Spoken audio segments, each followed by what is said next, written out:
Outsourcing atau alih daya juga masuk dari 3 aturan baru ketenagakerjaan yang diumumkan oleh Presiden dalam perayaan May Day hari ini ya. Kemudian juga saya ingin ke Pak Sarman. Presiden juga mengumumkan terkait dengan pembentukan Satgas PHK, Pak. Ini berarti artinya kita sudah tidak bicara lagi terkait mitigasi PHK. Apakah ini artinya pemerintah sudah gagal, Pak, terkait mitigasi PHK? Sudah tidak lagi bicara terkait agar tidak terjadi PHK, tapi bagaimana pemerintah, bagaimana pengusaha mengamankan apa hak-hak para pekerja yang kena layoff? Ya, jadi tadi sudah diumumkan bahwa ada keputusan Presiden nomor 10 tahun 2026 tentang Satgas Mitigasi ya. Satgas Mitigasi PHK dan kesejahteraan buruh. Nah, tentu kami juga belum menerima salinan Kepres ini. Tentu kami dunia usaha sangat menantikan sebenarnya isinya Kepres ini. Tujuannya bagaimana, kinerjanya, strukturnya bagaimana, keanggotaannya bagaimana, kita harus tunggu nih. Karena kalau bentuk-bentuk mitigasi berarti kan ada 2 hal. Yang pertama misalnya kalau perusahaan itu akhirnya karena biasanya pengusaha itu Mbak Titi, itu biasanya PHK itu adalah langkah terakhir penyelamatan perusahaan kalau memang tidak mampu lagi dari sisi fiskalnya dalam hal ini. Nah, kalau sih nggak jadi PHK, berarti ada tugas pemerintah di sini nih. Apa? Ya kan? Apakah misalnya menambah modal atau mungkin ada kebijakan-kebijakan yang lain, kasih proyek misalnya. Nah, kita belum tahu nih. Ya kan? Karena yang melakukan PHK ini kan perusahaan. Yang mengetahui fiskalnya itu kan, kekuatan fiskal itu kan adalah perusahaan sendiri misalnya. Jadi tugas daripada Satgas ini ya ini yang harus kita tahu kira-kira strateginya bagaimana gitu kan.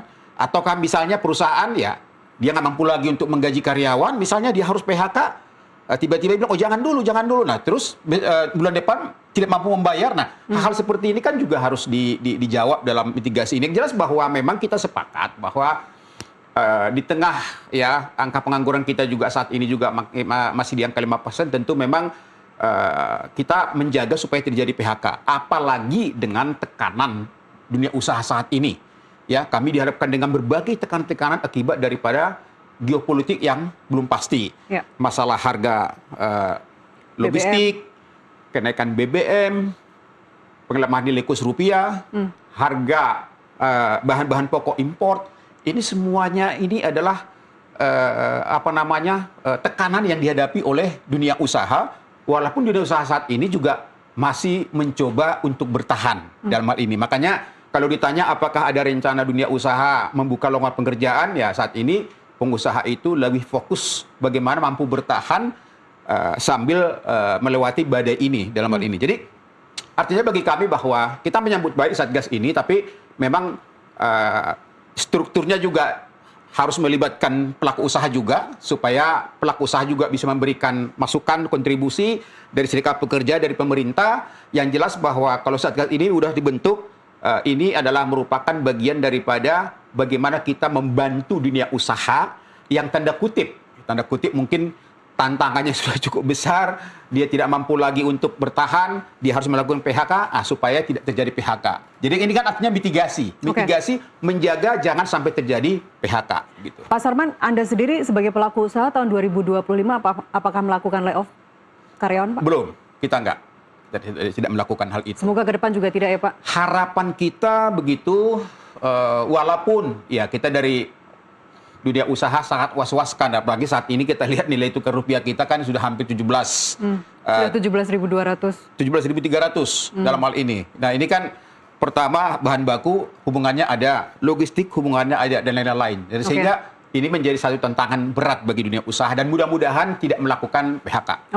Pak Ari boleh ditambahin Pak, tahun 2025 total PHK itu ada 88.519, ini data Kemnaker. Di triwulan 1 saja, Januari hingga Maret 2026 ada 389 tenaga kerja kena PHK, ini termasuk sektor media Pak. Sektor media yang selama ini selalu aman dari PHK karena sektor primer begitu. Apa yang Anda baca dari data-data ini? Ya, sebetulnya upaya mitigasi oleh pemerintah ini sudah dilakukan sejak tahun lalu. Berhasil atau enggak Pak? Kenapa? Berhasil atau tidak?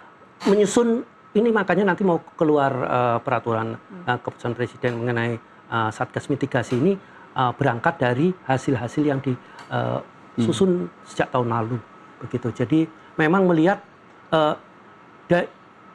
upaya-upaya itu sebetulnya sudah merangkul berbagai instansi, begitu ya, seperti dari Kementerian Perindustrian, dari Bank Indonesia dan sebagainya, dan itu menunjukkan bahwa sebetulnya ada berbagai bidang yang masih cukup cerah, masih bisa berkembang.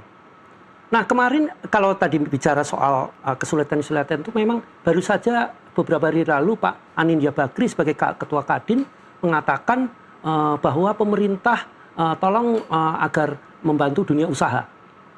Dari semua yang disampaikan oleh Pak Anindya itu sebetulnya tidak ada bicara soal mem-PHK. Jadi artinya memang tadi Pak Sarman bilang bahwa itu adalah langkah terakhir, itu saya hargai ya.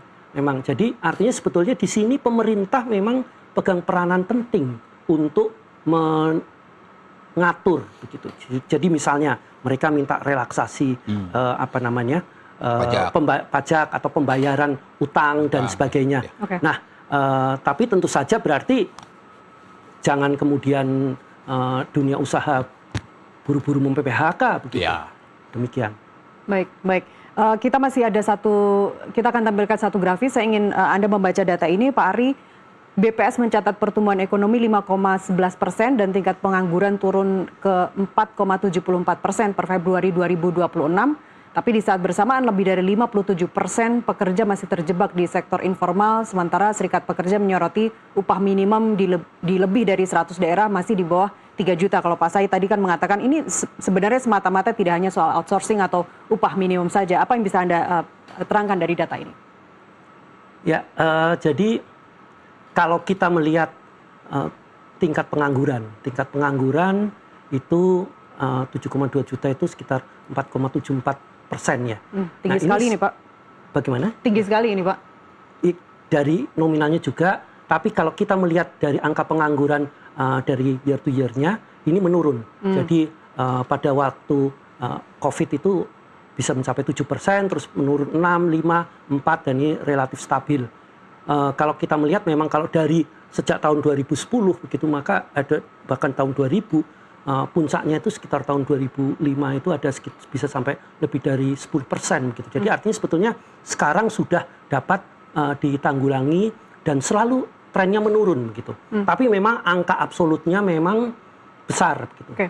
Nah, pertumbuhan ekonomi juga bagus gitu ya. Tapi ternyata ini yang mungkin disebut sebagai pekerja informal begitu ya. Lebih banyak memang katanya ada sekitar 2,7 juta pekerjaan yang diciptakan tahun lalu, cuma memang mungkin sebagian besar informal. Kalau kita melihat sebetulnya ini bukan penyakit yang baru begitu.